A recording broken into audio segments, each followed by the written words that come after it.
തളിപ്പറമ്പ് കുപ്പം കപ്പണത്തട്ടിൽ മണ്ണിടിച്ചിലിന് പരിഹാരമാകുന്നു. തട്ടുതട്ടായി മണ്ണെടുക്കുമെന്ന് ദേശീയപാത നിർമ്മാണവുമായി ബന്ധപ്പെട്ടവർ അറിയിച്ചതായി തളിപ്പറമ്പ് ആർഡിഒ ടി.വി. രഞ്ജിത്ത് പറഞ്ഞു.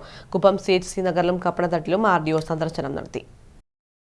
കഴിഞ്ഞ ദിവസങ്ങളിൽ പെയ്ത ശക്തമായ മഴയിൽ കുപ്പം കപ്പണത്തട്ടിൽ മണ്ണിടിയിൽ വ്യാപകമായിരുന്നു. ഇതിന് പരിഹാരമായി ചരിച്ചു മണ്ണെടുക്കാതെ തട്ടുതട്ടായി മണ്ണെടുക്കുമെന്ന് ദേശീയപാത നിർമ്മാണ കമ്പനിയുമായി ബന്ധപ്പെട്ടവർ അറിയിച്ചതായി തളിപ്പറമ്പ് ആർഡിഒ ടി.വി. രഞ്ജിത്ത് പറഞ്ഞു. ഭാവിയിൽ സർവീസ് റോഡ് നിർമ്മിക്കുമ്പോൾ സംരക്ഷണ ഭിത്തി സ്ഥാപിക്കും. സോഫ്റ്റ് സോയിൽ ആയതാണ് മണ്ണിടിയാൻ കാരണമായത്. സർവീസ് റോഡ് ഉപയോഗപ്പെടുത്തി വന്നിരുന്ന 40ഓളം വീട്ടുകാർക്ക് റോഡ് നഷ്ടപ്പെടുന്നു എന്നത് യാഥാർത്ഥ്യമാണ്. ഇതിന് പരിഹാരമായി കുറച്ചു ദൂരം കൂടുതലാണെങ്കിലും നിലവിലുള്ള പഞ്ചായത്തിന്റെ റോഡ് സൗകര്യം ഉപയോഗിച്ച് പുതിയ പാത നിർമ്മിച്ചു നൽകും. പൂർണ്ണമായി സംരക്ഷണം ഉറപ്പുവരുത്തി മാത്രമേ കുപ്പം ചുടല ദേശീയപാത വഴിയുള്ള ഗതാഗതം പുനഃസ്ഥാപിക്കുകയുള്ളൂ.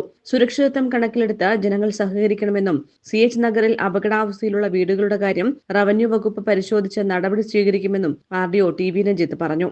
അവർ ബെഞ്ചായിട്ട്, അതായത് ഈ ഒറ്റ നമ്മൾ സ്റ്റീപ്പായിട്ട് മണ്ണെടുക്കാതെ ബെഞ്ചായിട്ട് മണ്ണെടുക്കാനുള്ള സംവിധാനം ചെയ്യാമെന്ന് കൺസെഷനുകൾ സമ്മതിച്ചിട്ടുണ്ട്. പിന്നെ ഭാവിയിൽ സർവീസ് റോഡിൻ്റെ വീതി റീറ്റെയിനിങ് വോൾ കെട്ടുന്ന സമയത്ത് ഫില്ല് ചെയ്തിട്ട് ലെവൽ ചെയ്യാന്നുള്ളതാണ് ഇപ്പം അവർ തീരുമാനിച്ചിരിക്കുന്നത്. അപ്പം അത് ജനങ്ങൾക്ക് ബോധ്യപ്പെട്ടിട്ടുണ്ട്. അപ്പം ഈ ഇടിഞ്ഞു വീണ മണ്ണൊക്കെ, അതായത് വളരെ സോഫ്റ്റ് സോയിലാണ് മണ്ണിടിയാൻ കാരണം. അപ്പോൾ അത് ഓരോ ബെഞ്ചായിട്ട് നീക്കം ചെയ്ത് തുടങ്ങിയിട്ടുണ്ട്.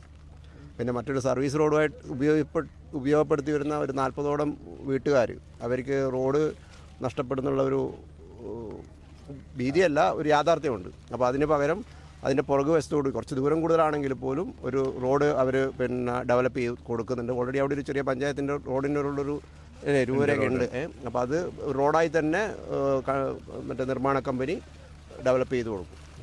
തളിപ്പറമ്പ് തഹസീൽദാർ P. Sajeevan, Pariyaram village officer PV. Vinod, ward മെമ്പർമാരായ PV. സജീവൻ, PV. അബ്ദുൽ ഷുക്കൂർ, നാട്ടുകാരായ KB. അബ്ദുള്ള ഹാജി, അഷ്റഫ് പുളുക്കൂൽ എന്നിവരും സംഘത്തിലുണ്ടായിരുന്നു. News bureau, Taliparamba.